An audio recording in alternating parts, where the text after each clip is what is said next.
भोगैश्वर्यप्रसक्तानां तया अपहृतचेतसां व्यवसायात्मिका बुद्धिः समाधौ न विधीयते. In the minds of those who are too attached to sense enjoyment and material opulence, and who are bewildered by such things, the resolute determination for devotional service to the Supreme Lord does not take place.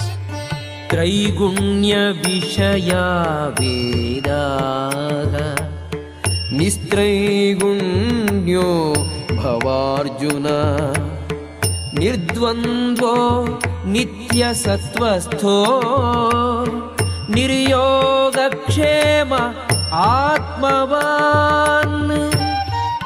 The Vedas deal mainly with the subject of the three modes of material nature.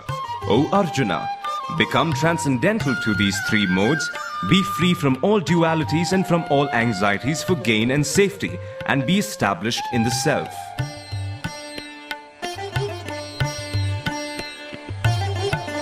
Yavanarthaha udapane sarvataha samplutodake tavan sarveshu vedeshu brahmanasya vijanataha. All purposes served by a small well can at once be served by a great reservoir of water. Similarly, all the purposes of the Vedas can be served to one who knows the purpose behind them. Karmanyevadhikaraste ma phaleshu kadachana ma karma phalaketuhu bhu ma te sangostu akarmani. You have a right to perform your prescribed duty, but you are not entitled to the fruits of action. Never consider yourself the cause of the results of your activities, and never be attached to not doing your duty. Yogasthaha kuru karmani sangam tyaktva dhananjaya siddhya siddhyoho samo bhutva samatvam yoga ujyate. Perform your duty equipoise, O Arjuna, abandoning all attachment to success or failure. Such equanimity is called yoga.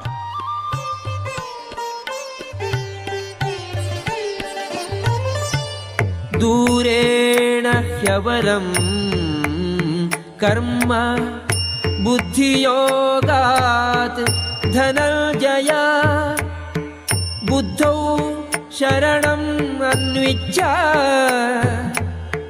krupanaga phalaghetavaga. O Dhananjaya, keep all abominable activities far distant by devotional service, and in that consciousness surrender unto the Lord. Those who want to enjoy the fruits of their works are misers. Buddhi yukto jagatiha ubhe sukrita dushkrite tasmad yogaya yujyasva yogaha karmasu kaushalam. A man engaged in devotional service rids himself of both good and bad actions even in this life. Therefore, strive for yoga, which is the art of all work. Karmajam buddhi yuktahi phalam tyaktva manishinaga janma bandha vinirmuktaga padam gacchanti anamayam. By thus engaging in devotional service to the Lord, great sages or devotees free themselves from the results of work in the material world. In this way, they become free from the cycle of birth and death and attain the state beyond all miseries by going back to Godhead.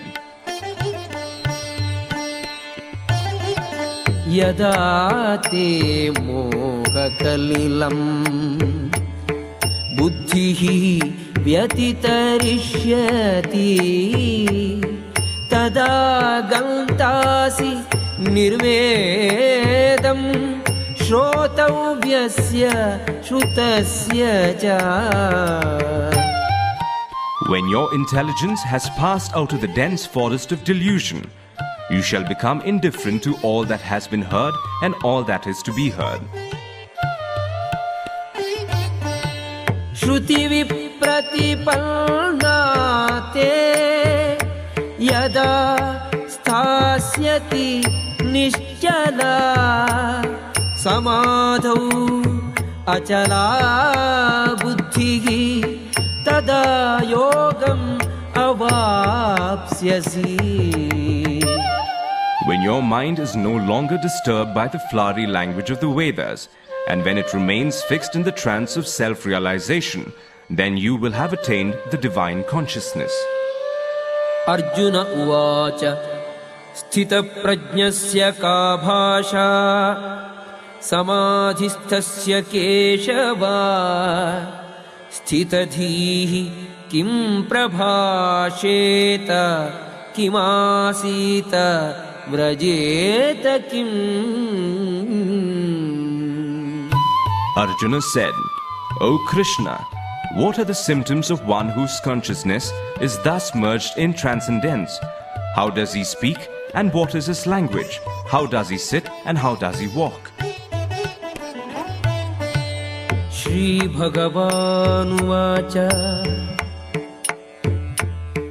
Prajahati Yada Kaman Sarvan Partha Manogatan Atmanyevatmana Tushtaha Sthita Prajnaha Tadojyate.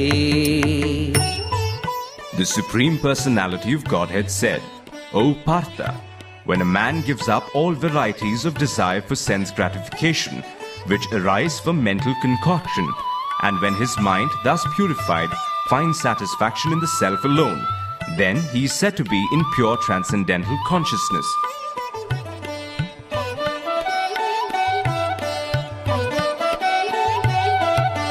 Dukheshu anudvignamanaga Sukheshu vigataspruhaga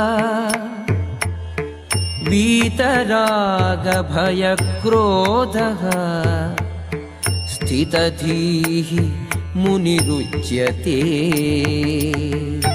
One who is not disturbed in mind even amidst the threefold miseries, or elated when there is happiness, and who is free from attachment, fear and anger, is called a sage of steady mind. Yas sarvatra nabhisnehaga tatat prapya shubhashubham nabhinandati nadveshti tasya prajna pratisthita.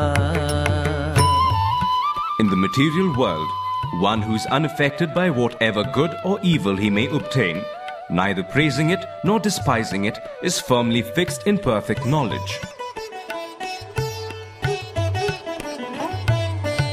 Yada samgharate chayam kurmonganiva sarvashaga Indriyani indriyarthebhyaha tasya prajna pratishtita.